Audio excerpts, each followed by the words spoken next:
The desert had a way of making decisions feel urgent and stupid at the same time. Heat shimmered over the sand like a malfunctioning hologram, bending the horizon into something unreliable, and the human had learned long ago not to trust anything that looked stable out here. His scanner chirped intermittently, as if even it were unsure whether it wanted to keep working. He muttered back at it, a one-sided conversation born of boredom and dehydration, joking that if it died too, he'd start charging rent to the ghosts of abandoned satellites drifting overhead. That was when the signal spiked. At first he assumed it was another buried power conduit or a relic beacon still screaming into the void for help that would never come. But as he crested the dune, the shape resolved into something far more absurd. Stone anchors, half fused with the ground, stretched outward like the arms of a fallen city, and between them lay a figure so large it broke his sense of scale. A giant woman bound, not collapsed but arranged, as if the desert itself had carefully laid her there and forgotten why. She turned her head when she noticed him, slowly, deliberately. The ground trembled just a little like the planet clearing its throat. "Well," she said, her voice carrying without effort, warm and dry as the air itself, "either you're real or the sun has finally cooked the funny part of my brain." He stared, then laughed despite himself, the sound cracking in his helmet. "That makes two of us. I was hoping for scrap metal. This is new." Up close, closer than he should have been, her size became impossible to rationalize. She was magnificent in a way that felt unfair, long-limbed, poised even in restraint. Her expression caught somewhere between patience and amusement. The restraints around her glowed faintly with alien circuitry, lines of energy crawling like slow thoughts through stone and metal. "You planning to stand there all day?" she asked. "Or are you the type who helps strangers before asking why they're tied to the ground?" He winced. "You know, most days I don't even help myself." Still his hands moved. Tools came out. The first restraint resisted, humming as if offended by the attempt. Somewhere deep beneath the sand, systems stirred, ancient and watchful. He joked again, louder this time, about heroic mistakes and how history loved those.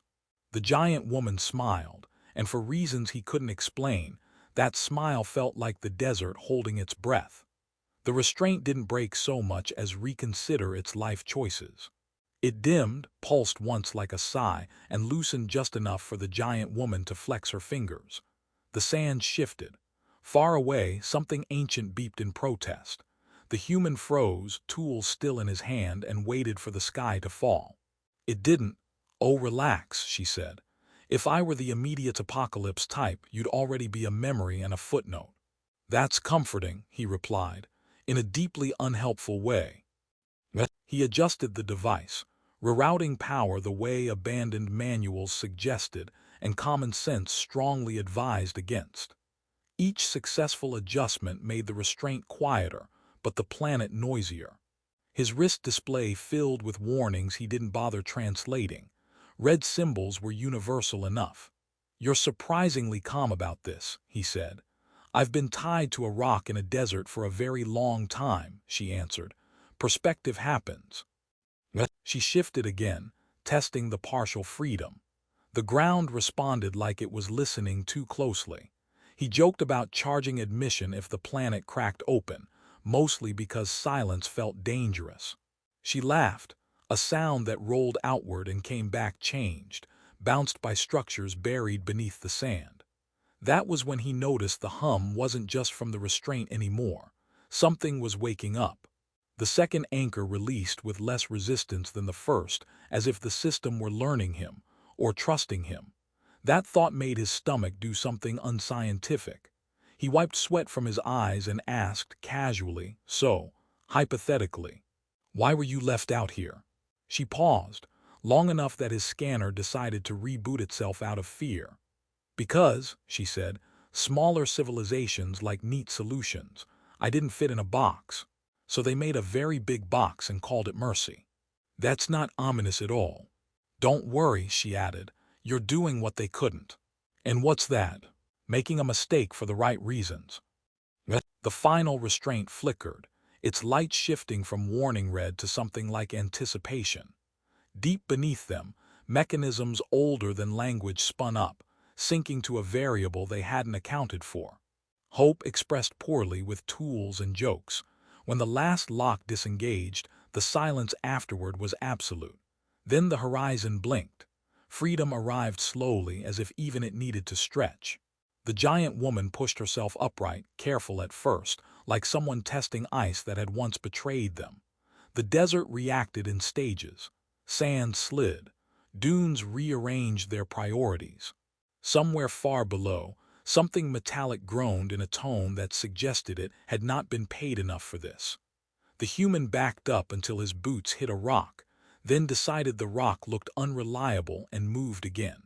"Just to be clear," he said, "if the planet explodes, I'd like it noted that my intentions were excellent." She glanced down at him, one eyebrow lifting. "I'll carve it into the ruins."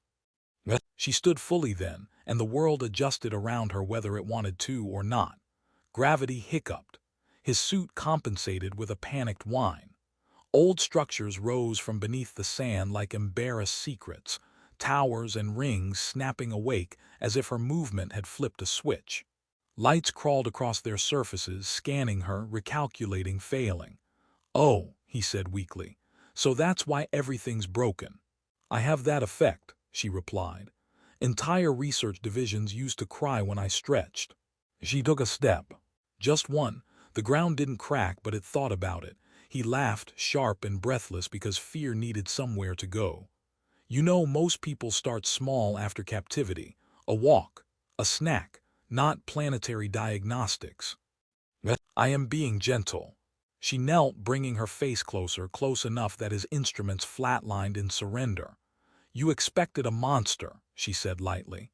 "They always do. It makes the paperwork easier." "I was expecting a thank you," he admitted. "Maybe a statue, pocket-sized." She smiled, and the ancient systems around them flared brighter. Alarms turning into patterns, patterns into targeting solutions that couldn't agree on scale. "Oh, you'll get gratitude," she said. "Just not from the things that buried me." Above them, the sky fractured into grids as orbital watchers finally noticed their mistake. The human followed her gaze upward, squinting. "So," he said, forcing cheer into his voice, "any chance you're done with this planet?" She considered it, the silence stretched, heavy but not hostile. "No," she said, "but you might want to stand somewhere safer." "And where would that be?" She laughed, and the desert laughed with her, and the machines began to remember why they were built. The sky finished assembling its threats just as the human accepted that running was a suggestion, not a solution. The grids above locked into cleaner shapes, ships revealing themselves with the confidence of authorities arriving late.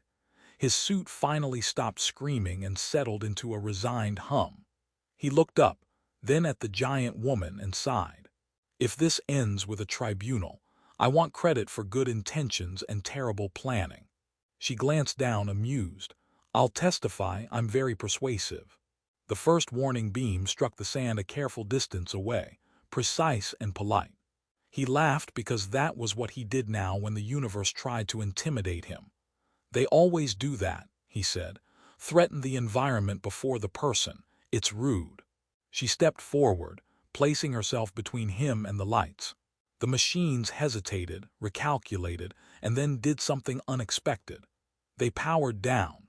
Old protocols surfaced, recognizing what had once been agreed upon and buried beneath centuries of fear. The planet's systems dimmed, not defeated but relieved. "I was never imprisoned because I was uncontrollable," she said quietly. "I was imprisoned because I wouldn't leave. And now I will." She knelt again, closer than before, and carefully adjusted something on his wrist console with a finger the size of a vehicle. The ships above flickered and withdrew, their mission suddenly reassigned to problems easier to explain. The desert exhaled. "You could come," she said. "There are places where scale is just another variable."